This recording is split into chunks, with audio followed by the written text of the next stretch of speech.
Какво става ли хора, аз съм Мета. Сега ще правя канитурка за Legend Craft.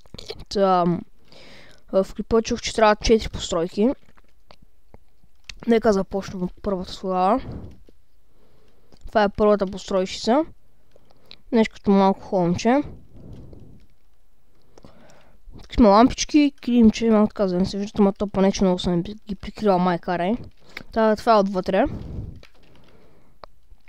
Така отвън. Другото са, ето тая малка къщичка, която всъщност е за вещица. Добре, тук винаги само продължих тия води. Пуу! Опа! На момент. Сега се връщаме. Върнах се. Това е, както казах, за вещици. Някаква къща на вещици съм се направил тук. Ма честове са простите. И да. Другото е ферми. Отгоре изглеждат ето така. Това е малък дизайн на една много малка фермичка. Тук има такова трева. Метав се. Що е? Пшеница, да. Моркови, пак пшеница, картофи, пак пшеница, картофи.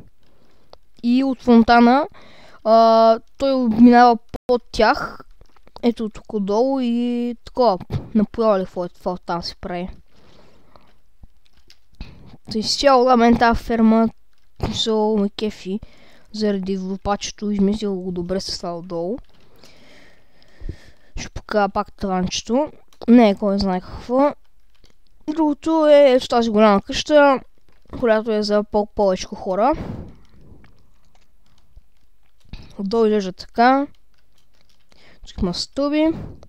И отвътре изглежда така. За всеки тук място има по чест. Има крафтинг тейлчета. Та изцяло друго не съм построил. Ако трябва още постройки, ти напиши в това долу в комент, ми кажи дали трябва още постройки. Аз бях Мета и да ме приемат.